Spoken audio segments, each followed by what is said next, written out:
Ned Ryun, I'm so glad to have you here on the Cain Podcast. Have a longer conversation. All of our interactions have been in 3-minute Fox and Friends or Tucker Carlson hits, but now I get to really have a conversation with Ned Ryun. No, I'm looking forward to it. I appreciate it. You're right. Yeah, usually TV, it's 3 minutes max. Sometimes it's 50 seconds even sometimes. I have to tell you, I got text messages after last Monday night's hit in which they're like, man, you stuck that landing, man. You took those 50 seconds and you made the most of it. I'm like, that's all I had, but I was going to do it. Well, great job sticking the landing on Tucker Carlson in 50 seconds. Good luck sticking the landing here with Will Cain in 20 minutes.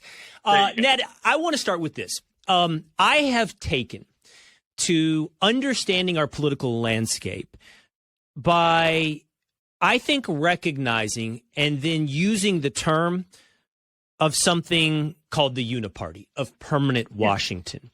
Yep. And it's a question about who and where is the real power in the United States of America. What do you think is the answer to that question? Where is power in the United States? So let me take a little bit longer route in getting to that answer, because it didn't just start last year or a decade ago. If you really want to look at the rise of the Uniparty and who I think is really making the decisions in D.C., it started over 100 years ago with the rise of the progressive statist movement, in which progressive statism, and I think that's one thing that we've got to do, Will, is we can't simply call them progressives anymore, because they are absolutely about the power of the state and all power being centralized and consolidated into this massive administrative state. But progressive statism became the governing philosophy for both Republicans and Democrats. Really, 1912 to 1920, you look at all those constitutional amendments that got passed, and they all agreed in really this seismic change in how we approach governing this country, in that it should be an administrative state, a massive bureaucracy filled with an educated elite, very powerful bureaucrats, as Woodrow Wilson would say, with as little political oversight as possible, because politics would corrupt the process. And so if you ask me, who do I think is really making the decisions in D.C., it's not even the Uniparty, Republican, Democrats, and the establishment per se. It is this massive, powerful administrative state. Elections come and go, Will, but they remain. And I'm really coming to the conclusion, having been involved. My dad ran for the House in 1996. He was in the House for 10 years. I've been around D.C. for a couple of decades now. I am firmly of the opinion that politics and a lot of what takes place in D.C. is sound and fury signifying nothing, because the real power and the real decision-making and the real governance comes from those unelected, powerful bureaucrats who are making most of the decisions. And the thing that's really disappointing and shocking and stunning in all of this, Will, is that over the course of the decades, the supposed representatives of the American people, our duly elected representatives, have of their own volition ceded control and power and governing to this administrative state. So that's who's making the real decisions in D.C., if you ask me. I did ask you, and I love that you've begun to give us that definition. I happen to agree with you, and I think that the best illustration of what you've just defined is that the bandwidth of political differences has been so narrow from election to election, even from idea to idea. It really is fascinating when you think about whether or not it's popular culture driven by the media or the pundit class, that when we talk about radicalism, what we're actually talking about is a pretty narrow bandwidth of idea diversity of how you run this country. And I'm curious now, though, for you to put some specificity on that definition of permanent Washington. Who are we talking about? Career bureaucrats. Yes. You can use illustrations, but what are we talking about? Individuals within the FBI, within the Department of Justice, within the IRS. Yeah. Define it with specificity, permanent Washington. Permanent Washington are these career bureaucrats that they're not here for a couple years. They're here for decades. They're the ones that decide. I mean, let me give you an example, Will. This recent oversight hearing with Chuck Grassley and Chris Wray, in which Chris Wray could hardly be bothered to actually show up for any length of time. In fact, informed Grassley up front, hey, I've got to go. I've got a plane waiting for me. We find out later it's the private FBI jet to fly him to his family vacation. He doesn't care. They literally do not care. They view this oversight as a little bit of a nuisance without teeth. It's literally toothless oversight because many in D.C. are unwilling to actually call them to account. So when I say the permanent bureaucracy, administrative state, it's people that have literally been around for decades. It's these government employees, of which there are about 2 million, that have been in D.C. It's a sprawling, massive bureaucracy. We don't even actually know the exact figure, Will. It's somewhere over 430 departments, agencies, and sub-agencies, but there's actually not a precise figure because people quibble, what's the exact number? They don't really know, but our elected officials continue to fund this without asking the question, where is this money going? Is it being used to promote and protect the interests of the American people? And it just continues to perpetuate. And, I'm working actually on a new book called American Leviathan, in which I'm trying to explain some of this through system dynamics, in which all of these reinforcing loops that were begun 100 years ago have continued to revolve and strengthen and strengthen. And every time you start a new department or agency and you add in maybe another 1,000 to 1,500 federal employees, these reinforcing loops get stronger and stronger. It's almost like compounding interest. It gets stronger and it accelerates. And this is the problem that we're experiencing right now. And I tell people, they ask me, do you think that we have a chance to return to a constitutional republic form of governing versus administrative state? And my honest answer is maybe 50-50 at best. We're up against it, and there's a lot of things that have to be unwound that have been building for 100 years. I think a great illustration of what you just described, those reinforcing loops, I would give you two. It'd be the IRS tax code and the federal criminal code. Yeah. These are things that begin humbly. They begin quaint. And today, one can't even quantify the federal criminal code. I believe it was some politician in the past couple of years that attempted to quantify, literally put their arms around the federal criminal code. And they ended up with books upon books upon books stacked across a desk and mounted as high as you could see. And no one, literally, I don't know that there is any one person that fully understands the extent of the federal criminal code. And I don't think that the human side of that bureaucracy is probably any different. But I'd even go back to the federal income tax. Again, coming out of the progressive movement. And I talk about some of the founders of the progressive movement. I call them the 4 horsemen of the progressive apocalypse. And one of them is Robert La Follette. He was the governor of Wisconsin, became a Republican. He was a Republican governor of Wisconsin, becomes a senator. He was the only Republican to actually vote in 1913 for the federal income tax because he strongly believed it was a vehicle for the redistribution of wealth. So if you go back and look at what we're experiencing today, you can draw a straight line from where the progressives started, what they intended, to what we're experiencing today. And I guess my only surprise is that we haven't experienced it sooner. And I think the reason, again, when you look at reinforcing loops and compounding interest, obviously it's gradual and then it explodes. But I also think we're getting to that point where a lot of people inside this administrative state are, first of all, they're done with democracy. It's a very messy thing. It's very frustrating for them. They don't want to have to deal with it anymore. But they've also become very frustrated with the dirty little peasants who haven't figured out what's best for them. And therefore, we're not really interested in having a conversation. You're going to submit and comply to what we think is best, what we think is best for progress, or you're going to experience perhaps 87,000 armed IRS agents to help you see the picture a little clearer. Hey, Ned, what do you think is the animating motivation of the Leviathan? Is it elitism in that we know best how to govern your life to prosperity? Or is it sheer self-interest of protecting the budget that gives life and purpose to your career? I think the original purpose, again, dangerously naive, was they thought that somehow they could form a government that would resolve all of the conflicts inside of human nature and government, which is, of course, a fool's errand. We're imperfect human beings in an imperfect world. That's what the founders understood. The founders understood we are imperfect human beings in an imperfect world. We are given all these God-given rights, but at the same time, we should never be trusted with consolidated power. And what the progressives wanted to do is consolidate all of that power into administrative state, again, because they thought eventually it would lead to progress in which we would solve all these conflicts within government and human nature. I think where it's gotten to now, though, is they do think that the progressive credentialed elite, and again, I call it more of a credentialed idiocracy, that they have the power, they want the power. I think some of them, it has devolved into, we have power, we want to keep it. I think some are still foolish enough that to think that they're actually pushing ideas that will lead to human progress, which is idiotic.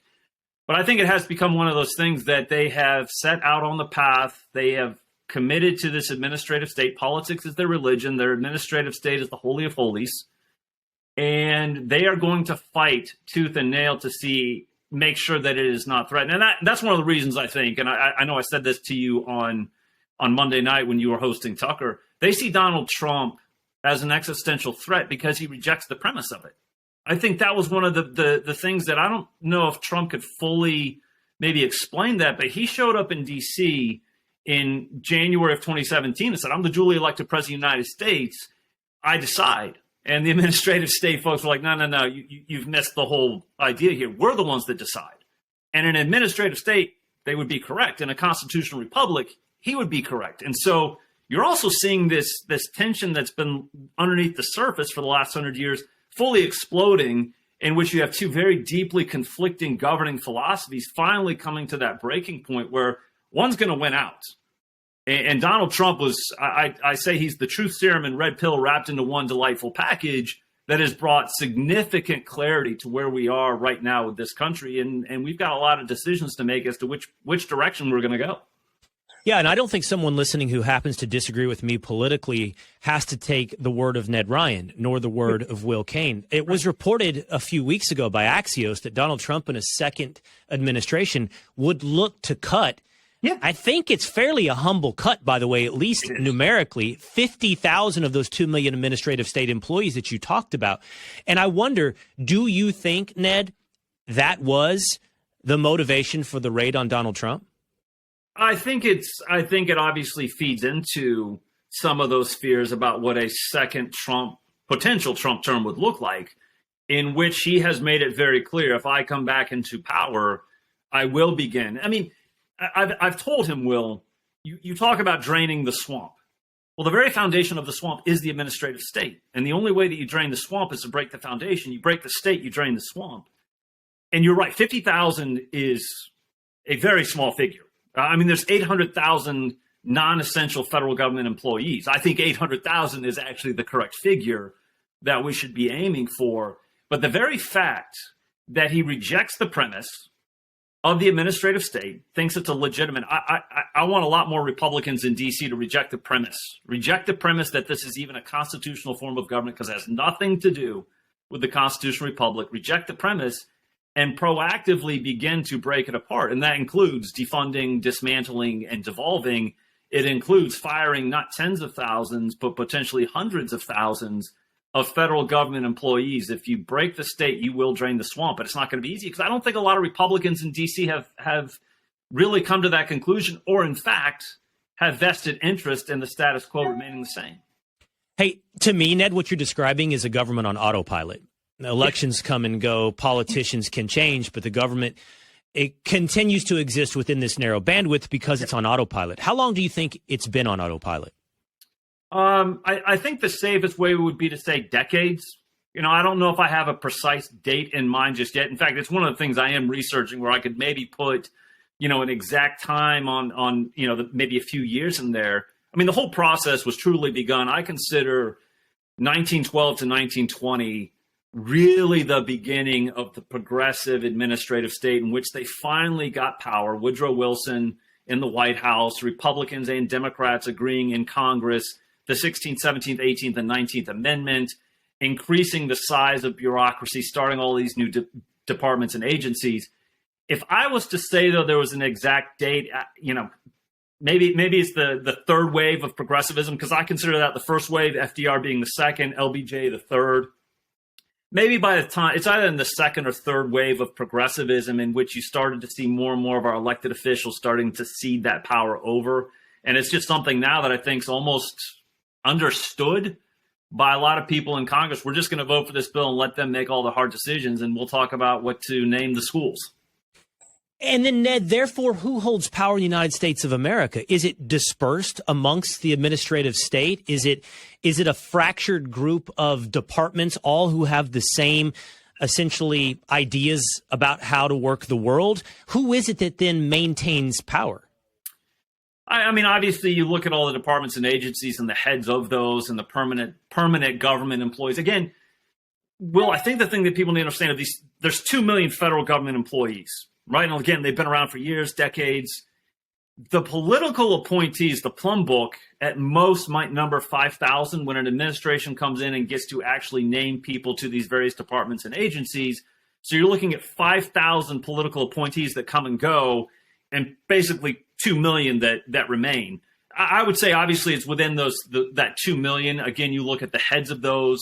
You look at these guys at the DOJ, the FBI. You look at the surveillance state. Let's face it, the surveillance state in its current form and the FBI and the DOJ, I think, are an existential threat to the freedom of the American people. If they remain in their current form, all bets are off.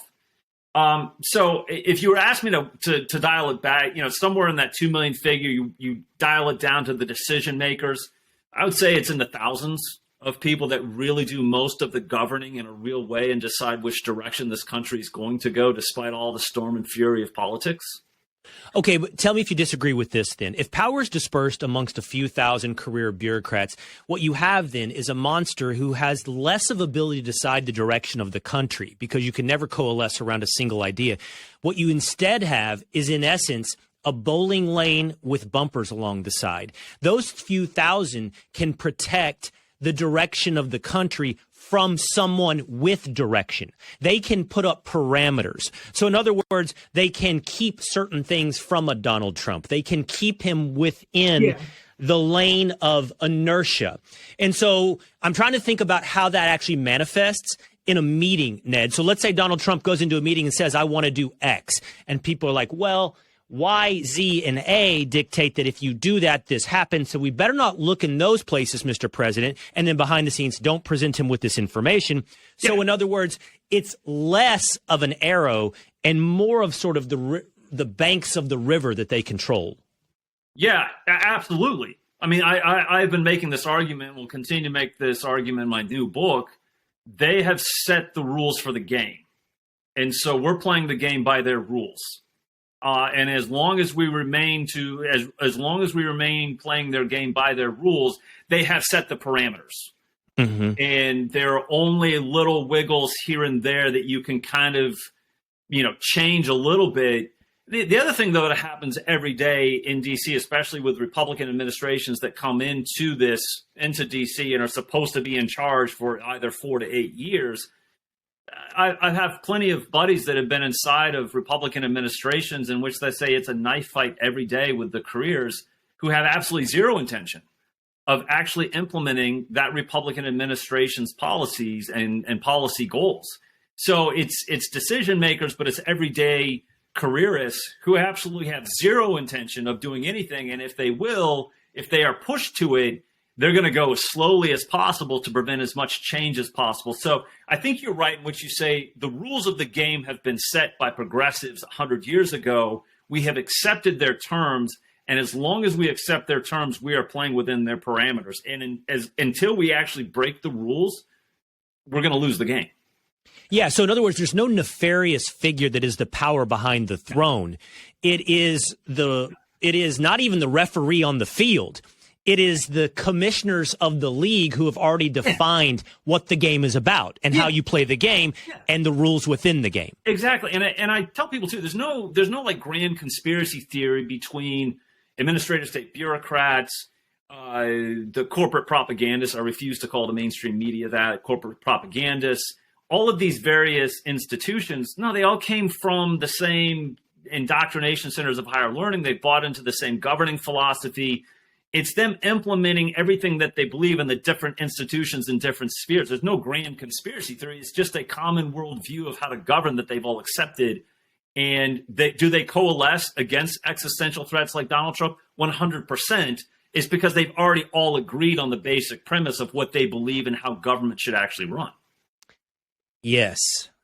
that is the self-feeding Leviathan. I want to kind of narrow in on the original question, though, and apply it more to current events. Who really maintains power in the United States? Before I ask you directly about the Biden administration, do you think it's fair that the way the rules of the game have been designed, the president himself, regardless of which political party, doesn't have the power that we grant him in popular conception? I mean, George W. Bush wants to be the education president. You know, events unfold. You're not the education president. What more, even if events hadn't unfolded, you really only have so much power when it comes to domestic policy. Yeah, absolutely. I mean, even though you are running one of the three main branches of the federal government, you're only running one of three. And for you to actually do anything successfully, obviously you have to try and figure out how to get Congress to do anything effective. And then you've got to figure out how to get around the administrative state, people that are fighting you tooth and nail. So in reality, your ability to accomplish much of anything is pretty limited. And in fact, I would argue, Will, having been in D.C., you're pretty limited in what you can accomplish after your first 6 months because of all the resistance that you will encounter trying to get these policies through the various departments and agencies, the resistance you'll encounter on Capitol Hill. Yeah, it's pretty limited. In fact, that's why I think Donald Trump's first term was pretty incredible, that he was able to accomplish some pretty significant things despite being under attack constantly, despite all of the hurdles that he tried to overcome. But I think what has happened between now and then, and if he gets a second term, I do think it has become clear to him some of the major obstacles and hurdles that he will now encounter and where the real resistance lies, and it is inside that administrative state. I want to come back to that line of questioning about where the power lies in the presidency and then most specifically in the Biden administration. But I want to take this detour here because I feel like you've opened the door on a couple of occasions. And there's something I'm curious about you. And I'll be real, Ned. I'm going to express this curiosity about you as an individual. It's also, honestly, a curiosity about myself. Okay. And I think many of us who exist within conservatism. Right. Your career is interesting. It goes from George W. Bush to the Tea Party to Donald Trump. And I think it would be fair to say that reflects an evolution. Is that fair? Tell me about your evolution. I do think it is fair. I will admit, when I was a presidential writer for George W. Bush, 2001, 2002, my father's in the U.S. House at that time, pretty much voting against every one of George W. Bush's major initiatives. So there was definitely a dawning in 2001, 2002 that, not all Republicans are created equal. There's a lot of differences in approach on how we're to govern. So I would say it's probably around then that there was this dawning of, interesting. My dad was voted the most conservative member of the U.S. House his last year, 2006, and his governing philosophy differed very much from George W. Bush's. So I would say it was around then that I started to think, it's not red versus blue. There's a lot more going on here. And then I started American Majority 2008. Obviously, the Tea Party started the next year, and I realized a lot of these people don't really fully understand what's going on. How can we make them more effective? Came alongside of them, and these were good, salt of the earth, great people. How can we make them politically effective? And it has gotten to the point. I think Donald Trump. I started writing about Americanism back in 2012, and all of a sudden this guy shows up, this brash billionaire from Manhattan, talking about Americanism, talking about America first. I'm like, this is what I have been looking for the last, that was 2016, so the last 4 years. And also it just clicked like, yeah, you know what? This is supposed to be a government of, by, and for the people, in which all the power flows from the people to their duly elected representatives to actually promote and protect the interests of the American people as that priority. This whole system of government is completely screwed up. And so it has been kind of this evolution along the way in which people have said, wait a minute, you were part of the George W. Bush White House, which I would say is pretty antagonistic towards Donald Trump. How did that happen? Over the course of time, in which you start to actually question the premise. You start to question the premise. I even say this, Will, and I tell my kids all the time, question everything, except for me. I'm your benevolent dictator. But you can question everything. You can question everything else. To actually come to only by questioning everything do you actually start to kick the tires and really explore, wait, what do I actually believe about this? And then you come to the conclusion, Yeah, this is where I'm at right now because of my study of history and questioning of all of this. So I believe that your approach is correct with your children, the benevolent dictator. When it comes to my audience, Ned, I want you to question me as well. Many people who would look at the evolution that you traveled, and quite honestly that I have traveled, and my evolution, I will be real, is slower than yours, has been slower than yours. I think many people that would look at that evolution go, well, that's opportunism. You're running to the front of the herd. And I'm fine with you asking that question, because here's how I would describe what's happened with me. The Tea Party was obviously a direct reaction, not just to what happened with the Democrats, but with the George W. Bush administration. 100%. The Tea Party was, though, very libertarian in nature. It was definitely a small government movement, but one that embraced fairly traditional ideas when it comes to libertarianism, meaning, for example, free trade. Then comes along Donald Trump. And I will admit, and I have talked with my audience about this, I was not someone who accepted Donald Trump in the beginning because all I could see was the surface of the personality. And I have met President Trump now once, only once. And what I realized, though, is underneath that, there is, yes, policy, but more importantly, a cultural and philosophical regrounding of America. And for me, that was reflected in populism. But populism in of itself is something I have throughout my life, Ned, been very, very skeptical. Because in a lot of ways, populism is the rule of the mob. It's an emotionally driven, crowdsourced direction. But here's where it won me over. It's bringing this full circle. It's a rejection of that elitism that you described earlier. The idea that we should be ruled by our benevolent dictators, that we should be ruled in the same way that we parent. And I am from a small town in Texas. And I feel like I grew up, steeped in the life and the culture and the jobs and the economy of the common man. And obviously, Donald Trump reconnected to that. What Amity Shlaes once wrote was the forgotten man. And that was my reconnection. Great book. And that was my reconnection to Donald Trump. And that's how I evolved from Republican to Tea Party to America First.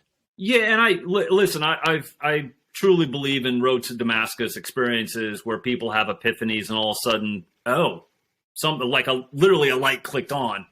No, I think you're right.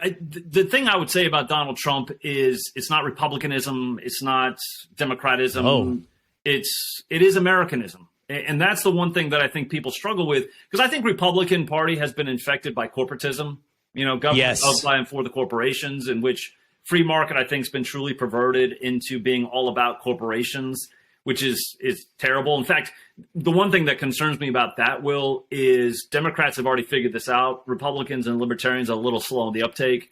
Democrats don't need to make a full-out frontal assault on our inherent rights, the Bill of Rights, because they can allow corporations to do that, whether it's Twitter, whether it's Facebook, whether it's Google, you name it. And Republicans and libertarians are going to go, we can't touch them because it's free market and the corporations and it's private. So this is a real problem in which the corporatism has completely perverted our thinking. In regards to the populism, I've always considered it constitutional populism, in which, again, going back to what I said earlier, the basic premise of the constitutional republic is a government of, by, and for the people, in which everything is to revolve around how do we promote and protect the interests of the American people, the working class, middle class Americans, the American people as a whole. And then that, to me, is what America First is about. It's a constitutional populism of the people according to the Constitution. And how do we get back to that point? And again, as I said earlier, we've been 100 years in the making to where we are now. It's not going to happen in a couple of election cycles, but I think we've got a chance. What you just described is the original conception of the United States of America. You called it constitutional populism. It's a constitutional republic. It is democracy constrained by the constitutional protections of the minority. And instead, the threat to that has become, I believe, like you, an administrative state that is not affected by the outcome of either democracy or the Constitution. Neither the Constitution nor our popular elections have been successful in inhibiting the growth of the Leviathan. Yeah, because there is no accountability. there is no real oversight, in which it's not about calling Christopher Wray in front of the Senate to have him give this mealy-mouthed 90 minutes or whatever it was about what's going on with the FBI. For you to actually have the American people's duly elected representatives demand and expect accountability, there have to be consequences. That's why I really believe, like Victor Davis Hanson and others who have been very strong on this, you actually have to defund and dismantle to bring this administrative state to heel, to actually protect the American people's interests. And until the duly elected representatives of the American people stand up and do more of that, we're going to continue to see more of this, where it's just passing time.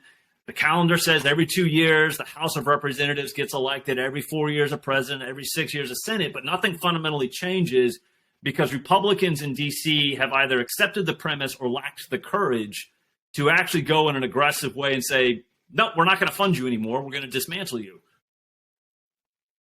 So really quickly, I want to ask this sort of the current events question, but then I want to get back to the philosophical place where we just left off to end the conversation.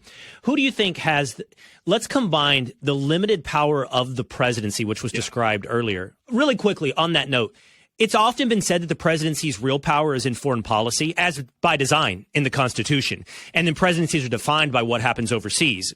See example, George W. Bush. Do you think even today the presidency does have that kind of power when it comes to foreign policy? Or is that also dictated by the administrative state, in this case, the military-industrial complex?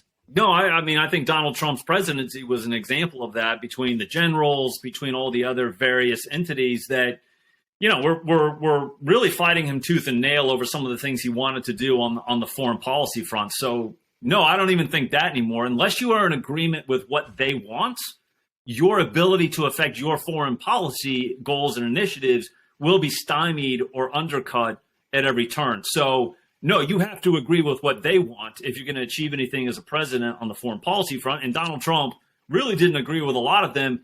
The thing that I will say this about him, Will, he was such an outsider that I don't think he fully understood his ability as an executive to actually implement some of these things, where he could have taken a more aggressive stance. Again, he would have been fighting these people every step of the way. Don't get me wrong. But I think that he has now learned a lot about how he can be more aggressive and also understand, yeah, they're not on your team. They were never on your team. They're not going to be on your team. And you're going to have to force them or fire them to actually accomplish what you want. Here's the question I've been beating around the bush on the current events. Who do you think's running the Biden administration? If we combine this limited power of the presidency with the knowledge, the common sense knowledge we all have, that Joe Biden is not capable, literally not mentally capable of really wielding the power that is within the presidency. Who do you think is running Washington, D.C. in 2022? If you were to ask me, and again, an educated guess, Susan Rice, Valerie Jarrett, obviously Barack Obama. I view this kind of as a third term of Barack Obama, his hoped for revenge against Donald Trump. That's who's really, I think, making a lot of decisions. It's definitely not Joe Biden. He's a useful idiot in which they're using him to actually implement some of the things they want to. So, no, it's not Biden. It's got to be somewhere in the Susan Rice, Valerie Jarrett, Barack Obama zip code. Okay, and then let's bring the philosophy and the future together now. I believe you gave the answer at 50-50 earlier. Yeah. You know, I don't remember all the Republican presidential candidates who have advocated for a simple tax, a flat tax, postcard-size tax code. But what you've described with the Leviathan, with the administrative state, is really an impossibility of, for example, trimming the tax code down to something so simple. Right. Do you think it is truly accomplishable that Donald Trump could tame the administrative state if given a second term? Is it truly realistic? I think he could take a legitimate shot, maybe not 800,000 removed, maybe a couple 100,000. The only way you're going to actually see significant breaking apart. Listen, he has the ability through some executive orders to do some things that I think would be very beneficial, of course, after 4 years. If Congress is not on board, they get revoked. The only way that you're going to see positive momentum towards this is when you have a Republican Party in D.C. led by those who accept this idea that the administrative state is a threat, is not constitutional at all. And so when you have the executive branch and the legislative branch potentially combined in their pursuit of dismantling the administrative state, then you could have real progress. But you're not going to have that progress with a Kevin McCarthy and a Mitch McConnell, who I think will be in the majority come January, if they are not bought in. So I've even proposed that at some point in the not too distant future, if we want to see real positive momentum on this, you actually have to have America First leadership in the House and the Senate. And then you've got two of the three branches. And then I would argue actually, Will, in closing, the third branch too, with the Supreme Court, with the judicial, you might have a chance then if all three branches, because SCOTUS would be for a lot of this, you'd have the legislative branch and the executive. And if you had 4 years of a clean shot at starting to break this apart, yeah, but it has to be all three of those. And unless you have all three of them actually combined and all their force towards that, you'll see some with the Donald Trump administration, but not nearly what you could. Last question. Monarchy is ruler by a king. Right. Oligarchy is ruled by the elite few. Right. We at one time were intended to be a constitutional republic. What do you call this current form of government in America? Yeah, it's an oligarchy. I mean, when you look at really who's making the decisions in D.C., in the corporate world, in tech, it's a really small handful of people that are deciding what happens in D.C., the free flow of information, freedom of speech online, all of these things. I definitely think we're definitely in that administrative state oligarchy stage. I think I'd be stretched to even say we're in the last days of a constitutional republic because we're living the progressive statist dream right now. Ned Ryun. Fascinating conversation. I'm glad it was more than 3 minutes and 50 seconds. Or 50 seconds, yeah. Thanks, Ned. Thanks, Will. Hey, it's Will Cain. Click here to subscribe to the Fox News channel on YouTube. It's the best way to get our latest interviews and highlights. And click to subscribe to the Will Cain Podcast for full episodes right now.